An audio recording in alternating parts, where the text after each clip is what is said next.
I knew when I went to the desert that anyone who plays around with cactus is liable to get stuck. But I didn't remember that another way of saying death is going west.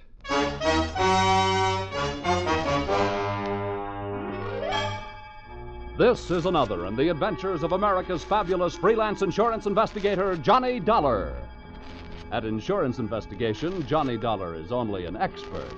At making out his expense account, he's an absolute genius.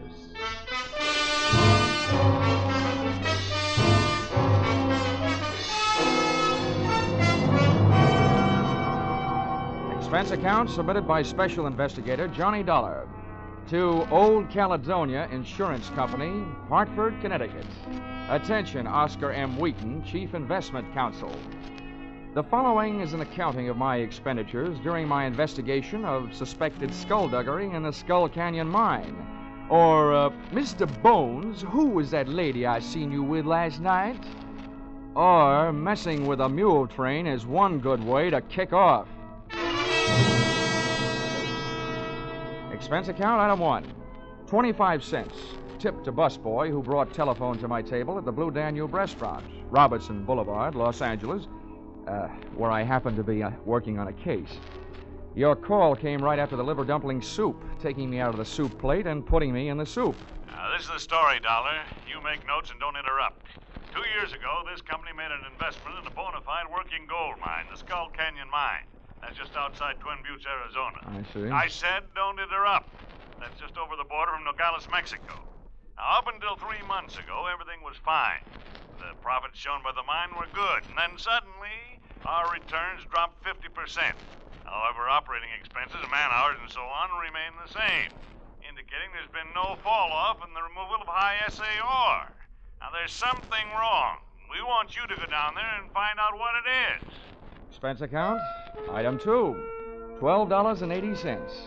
I decided that since you'd invited yourself to the table, dinner at the Blue Danube was on you. Oh, in case you're interested in what you didn't have, it was that liver dumpling soup, veal paprikash, cherry strudel, and a small coffee. Enjoyed with that case I was working on. An eccentric millionairess who wanted to marry me for her money. She had yes, yes in her eyes, but when I told her I had to say goodnight immediately, she said, "Oh, no." Expense account, item 3. $120. Burns Lee Flying Service. Charter plane to Twin Buttes, where I checked into the Waterfield Hotel, called the mine, and told the girl who answered that I wanted transportation out there. She said she'd come after me. Having seen too many Western movies, I figured she'd arrive in a buckboard, but instead she picked me up in a Jeep. Hey, slow down, will you? Before my teeth start falling out. Oh, sorry. I forgot you were tenderfoot. That's not where I'm tender. By the way, Miss Moreland, how far is it out to the mine? 23 miles? Oh, no. Is the road like this all the way? Oh, no. About another half mile out of town, there isn't any road at all. Oh, if I ever live through this. From now on, I'm taking my bumps in a burlesque theater. Much better than walking, mister. Say, you said you're out here representing the owners. What's your job? Well, I'm an efficiency expert. Oh. Speaking of efficiency, what's your first name? Jackie? Oh, well, in that case, mine should be Gwendolyn. But it's not. It's Johnny. Well, let's not bother shaking hands on it, pal. Here comes the end of the road.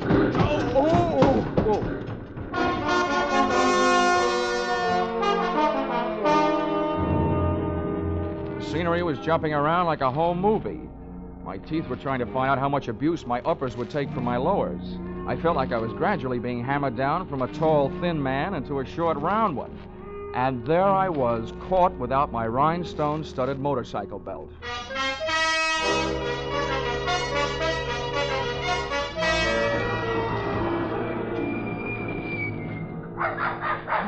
Well, here you are. Want me to help you out? Oh, very funny. Go away. Get lost, you little monster. I'll admit I look like a bag of bones, but I'm too young to die. Go on, now beat it. Oh, be a good dog now. Lie down, Nugget. Down. Yeah, Nugget, drop dead. This the mine office? This is it.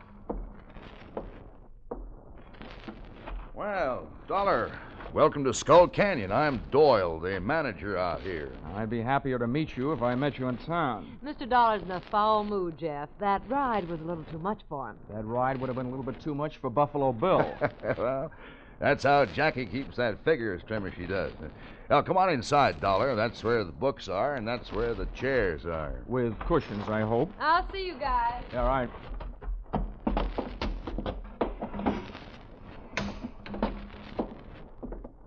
Sit down. Thanks. Oh.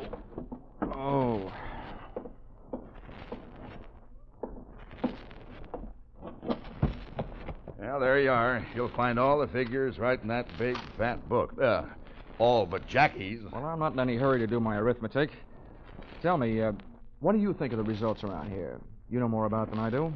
How are things going? Well, Dollar, I'll tell you, it was going better than it is right now. But just a few months back, we worked out a pay vein. I'm hoping we'll pick it up again any day now. That sounds reasonable.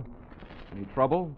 Help, equipment, working conditions? Well, working conditions could be a lot better, but that's a geographical problem. You see, the mine is located here, and the big water supply is 8 miles west. We haul the ore across the desert by mule train to the smelter. It's cheaper than trucks. We'd have to build a road for them. Out here, hay is cheaper than gasoline. You'd like to take a look at the mine? Frankly, Mr. Doyle, I'd just as soon climb up a chimney.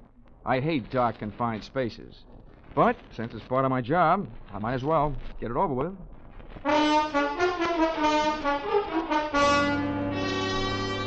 The entrance into the mine was through an adit, a horizontal shaft into the side of a hill. We rode in on the tail end of a small red dynamite car, drawn by a donkey, junior grade, a burro. It was cooler in there, but I started to sweat the minute we left sunlight and fresh air behind us. I could hear the jackhammers nibbling little gold ear bobs out of the quartz rock for the Christmas tree. Then I heard them stop, and Doyle told me why. Sounds like they're about ready to blast. Oh, great. So open your mouth and cover your eyes.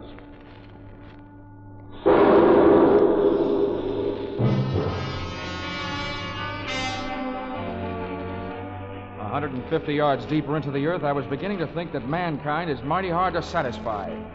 The Lord gave us the world's whole surface. Then we had to go and invent gold mines and airplanes. And right then, I'd have settled for an airplane.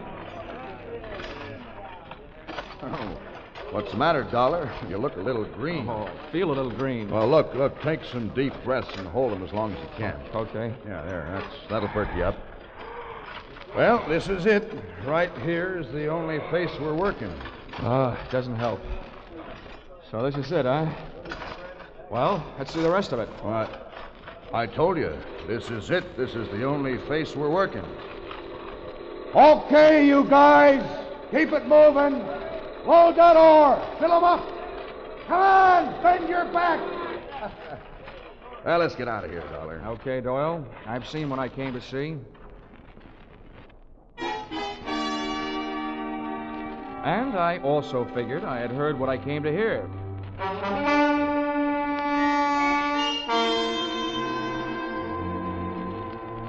Dinner that night I had with Doyle and Jackie, and the steak they served gave me a rough idea of what they did with their old burros.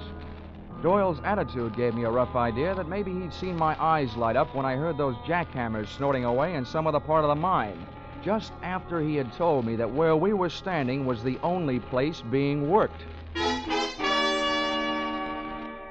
After dinner, Doyle went back to the mine, leaving me alone with Jackie, which was better than dessert. By the way, Jackie, just what's your job out here? Oh, I'm just sort of a secretary and bookkeeper and sheep driver. Uh-huh. How'd you happen to land here in Skull Canyon?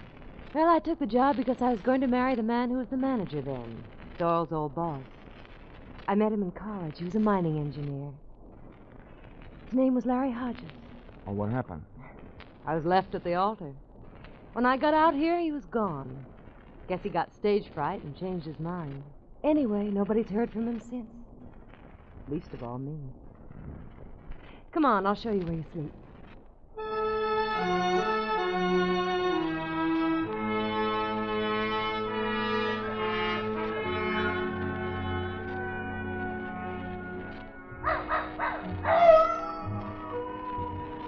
It was a real romantic night. Old Nugget the dog was carrying on a long-distance conversation with his country cousins, the coyotes up in the hills. The air was soft and warm, and so was Jackie's arm. Stars hung low. And so did my spirits when she bid me goodnight after she introduced me to my roommate, Hiya, Sonny. an old mule skinner named Kangaroo. Make yourself comfortable. Oh, a fat chance. Well, better than a sand bed and a saddle pillar. Say, for a pine shack, this has a mighty fancy floor. What is it, mahogany? Nope, tobacco juice. Push. Helps keep out the sidewinders. What do you mean, helps? Little snake critters crawl in out of the hot sun to get cool. Where are you from, Sonny? Hartford, Connecticut. Well, I'll be turned too. I don't reckon it shows through, but I'm a Easterner myself. Come out from New York State 53 years ago. Little town of Prattville. County seat it was. That's pretty dull. What'd you say? Oh, nothing. Say, are you the one that handles the mules on the run out to the smelter? I'm one of them. Well, how's chances of hitching a ride with you in the morning? You'll have to get up early. All right, then. I'll get up early. Well, then stop wasting your breath on a lot of dang fool words. Use some of it on the kerosene lamp. Quick! Night.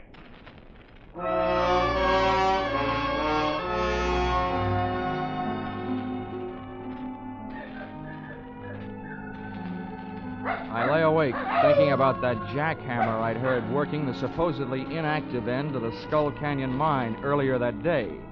This didn't take too much pounding into my skull before I decided that Doyle was working on a vein for his own personal profit. I also knew that for him to convert the ore into gold, he had to get it to a smelter. So I figured that the mule skinner, Kangaroo, was the best place to start asking questions. It's funny how a sleepless night can sour the beauty of a desert sunrise.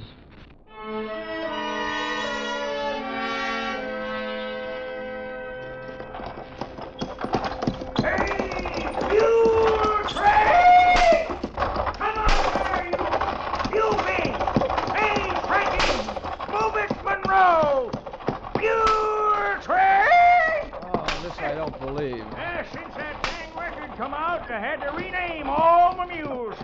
Hey, get up there! Hiya! Yee-hoo! Dang fool song anyway. Now I'll get you feeling self-conscious just doing my everyday job. Say, see that big rock up ahead? Near the mouth of that little itty-bitty side canyon? Yeah, I see it. That's Halfway Rock. Means we're halfway to where we're going. I'm sorry it isn't all the way, Rock. I wish we'd get there. The sun's getting awful hot. Why, it ain't nothing, Sonny.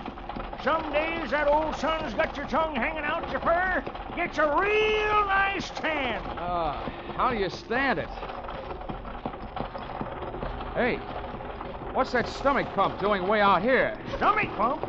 What in tarnation are you talking about? That's a clever name for a light airplane. Hey, looks like he's getting ready to give us a buzz. Hey, Mules! Hey, you, Monroe! Steady, blast you, steady! Monroe! Doggone it, he's the loudest mouthed ding-ding old mule I ever did hear. Hey, here he comes. Whoa, hold there, ho! Hold steady, steady,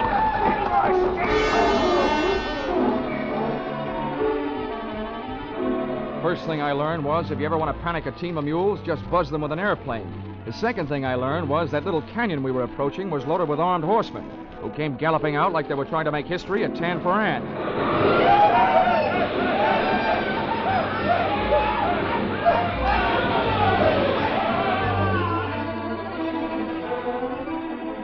The gunman didn't do anything to me except hold me at bay, while the plane picked itself a landing and disgorged its one-man air force. Buenos dias, amigos.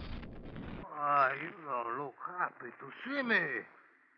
Maybe my friends scared you with their guns, eh? Hey, old man, who is this new boy who ride with you today? His name's Dollar. Right now, I wish it was Hopalong Cassidy. Well, let me introduce myself. They call me El Puerco. That's because I look like a pig. Maybe it is because I'm so greedy, too. I want what you got with you. Why, Galdern, your miserable sunbait's hide. Now, take it easy, old-timer. It's okay. All I've got on me is a wristwatch and a few bucks. Let them have them. And besides, what's he going to do with a wagon load of unrefined gold ore? You talk like a little boy. I know what you have with you, and I know where it is. It's under the seat, the little white bags. $30,000 of pure gold.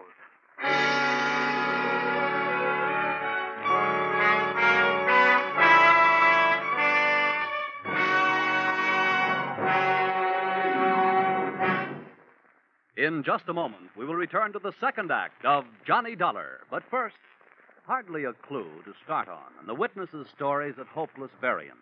That was the job that the Birmingham, Alabama police faced in the murder called the Case of the Hue and Cry.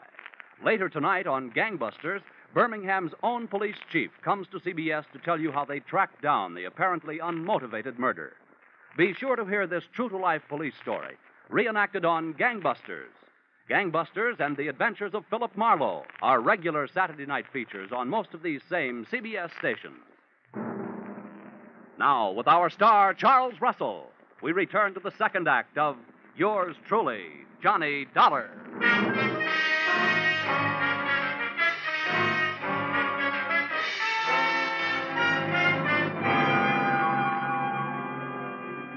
So there I was, Johnny Dollar, efficiency expert. I'd efficiently gotten myself in trouble. I was efficiently letting El Puerco walk off with a large part of your gold, and stood a good chance of efficiently getting myself shot in the belly. There we are, amigos.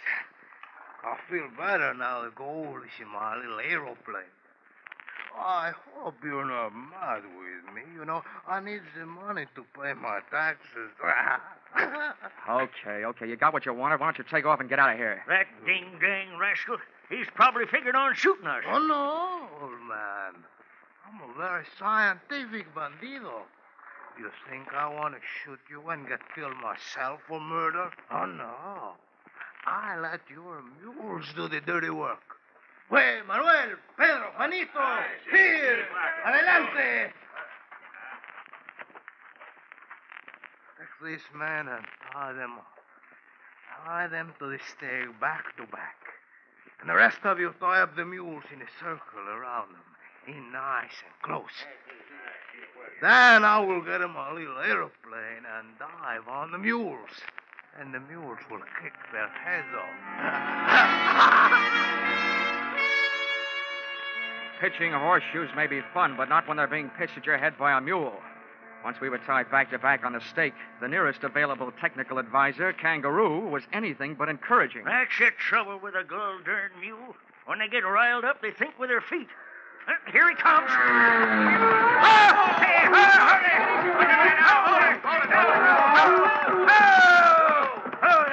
you mule, ho. There.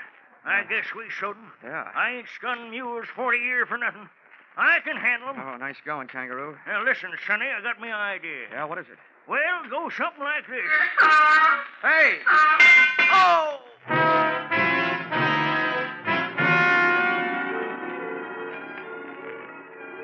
Just as the idea, whatever it was, hit Kangaroo, a hoof from one of the mules scored a ringer around my cranium. Ah, the stars look beautiful. They came out in the shape of a horseshoe. And as I slipped into that familiar Betty Bye for private eyes, the world of hit-on-the-head darkness, I could hear Kangaroo's advice, too little and too late. There, you see? You can never trust a mule. Never trust a mule. Never trust a mule.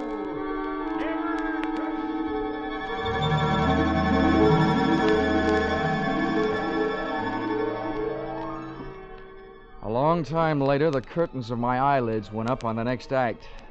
But something was wrong. The stage was still dark. The stars were still there, but not in a horseshoe pattern. I closed my eyes and dreamed some more.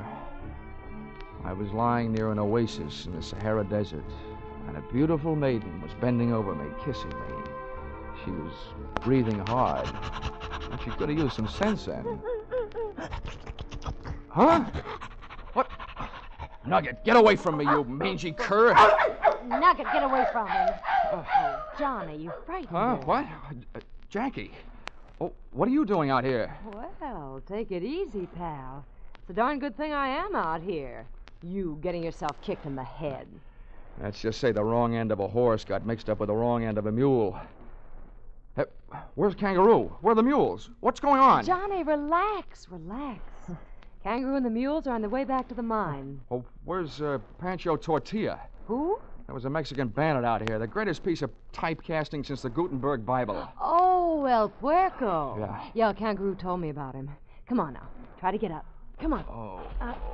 Yeah. Hey, what happened to you? Your clothes are all torn. Yeah. This is Mr. Doyle's idea of a proposal of marriage. We were supposed to fly off together to South America tonight. Been planning it for a long time. Well, what made you change your mind? Oh, you know how it is. Best laid plans of mice and men. Oh, yeah. You're talking to an expert. If everything went all right for me, where would I be next week? Same time, same station. But what's your angle? I told you before. I came out to Skull Canyon to marry a man. I've reason to believe that Doyle did away with him to get his job so he could milk the mine. Well, I stayed on and acted just interested enough in Doyle to get him nice and relaxed, hoping he'd spill something. Well, so far all it's been is bragging up life in South America with him. Oh. Now, I hope you can help me. And I know I can help you. How? Well, Doyle set up a refining layout right in the mine.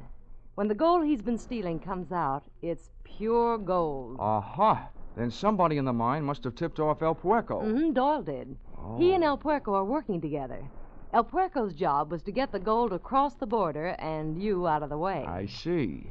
Well, listen, you ever been in the mine? I mean, could you show me the way the refining layout? Oh, no. Doyle's never let me inside. Well, how about the charts of the mine? They're in the safe. I've got the combination. If we can just get in without Doyle seeing me, I can get him. I'll leave that to me. Come on, let's get going. Wait a minute. How do we get back? Well, I came out in the Jeep. Oh, my aching head.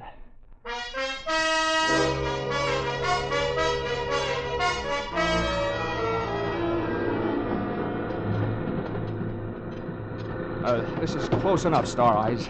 We better pull up right here. All right. Nugget, quiet.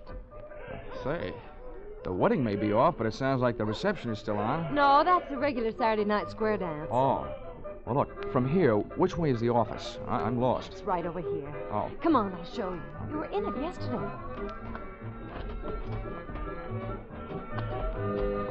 When we rounded the corner of the office building, my heart was doing a dozy-do.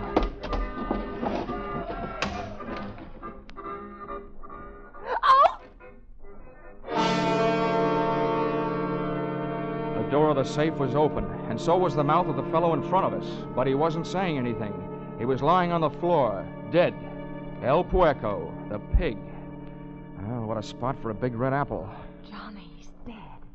He must have come back for something. Kangaroo must have caught up with him. Whoever caught up with him, but good.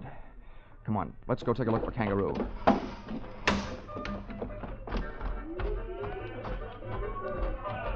Wait. Yeah. Careful, darling. Door may be in there. Boy, tight spots really give that word darling a good workout, don't they? Okay, darling. Wait out here. I'll be careful.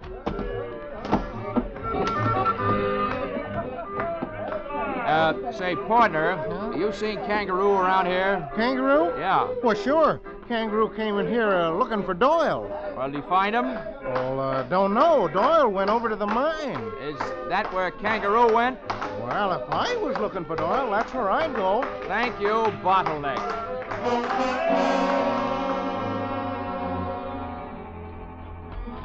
I don't know why I was in such a hurry heading straight into trouble. But the trouble started popping before we got to it. Oh, poor Kangaroo. Jackie was only guessing, but I could only hope she wasn't guessing right. Johnny. Hmm? Johnny, I thought I saw something flashing just inside. Probably somebody's last spark of life. Now, take it easy. You stay right here. I'll move in from the side of the entrance. No, I don't... Oh, all right. Be careful.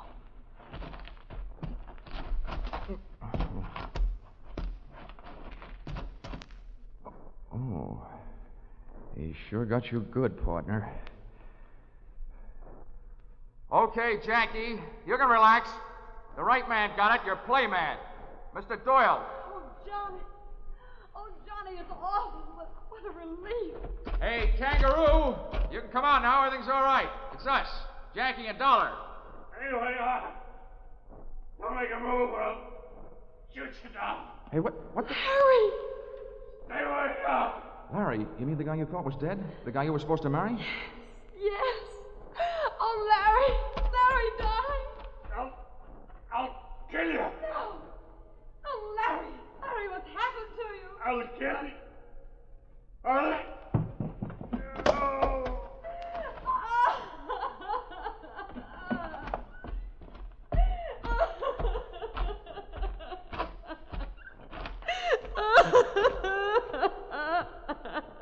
Come on, kid. It wasn't worth waiting for anyway.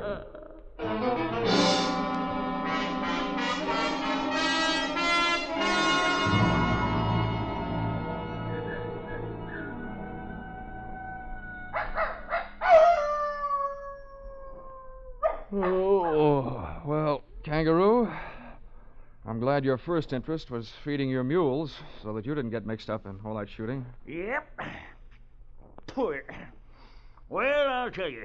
When three bad eggs like Hodges and Doyle and El Puerco get together double-crossing each other, they all gotta wind up in the omelet. Dead. Sure feels good to get your boots off. That Larry feller thought he was pretty smart, holding up in that mine with his own private smelter, using Doyle for a front. The only thing was, he didn't figure on Doyle falling in love with his woman. Yeah, who wouldn't? Say, for a young fella, you sure talk a lot. How about using some of that breath you're wasting on that kerosene lamp, huh? Quit. Right.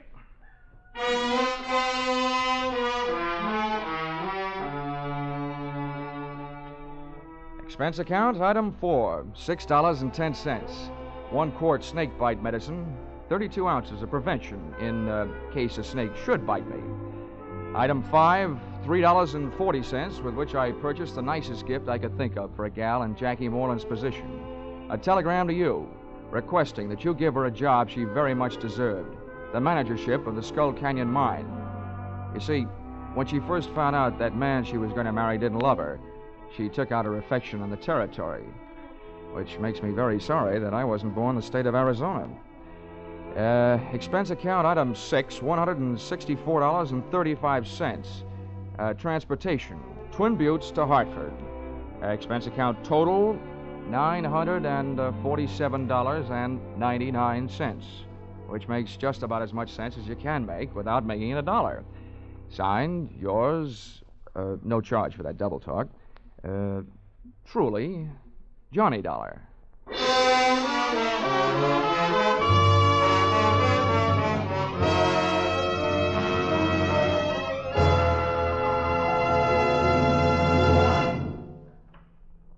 Yours truly, Johnny Dollar, is produced and directed by Gordon T. Hughes and stars Charles Russell. Script by Paul Dudley and Gil Dowd. Featured in the cast were Doris Singleton, John Daner, Willard Waterman, Fred Howard, and Don Diamond. The special music is written and conducted by Leith Stevens. Your announcer is Paul Masterson.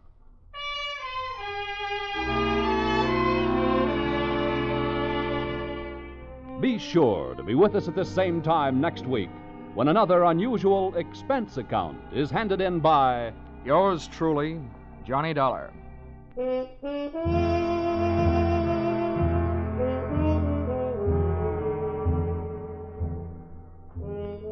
Music Popular and Music Western are on the bill for CBS listeners again tonight.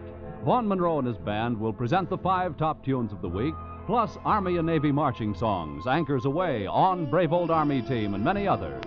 Gene Autry follows right on the heels of Vaughn's Caravan with favorites straight from the land of sagebrush and 6 guns. For an hour of wonderful music, hear Vaughn Monroe's Caravan and the Gene Autry Show tonight and every Saturday on most of these same CBS stations. Stay tuned now for Vaughn Monroe's Caravan, which follows immediately on most of these stations.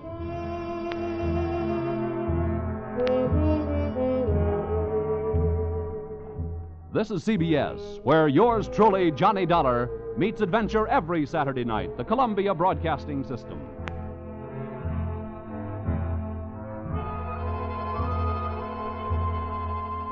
Thank you.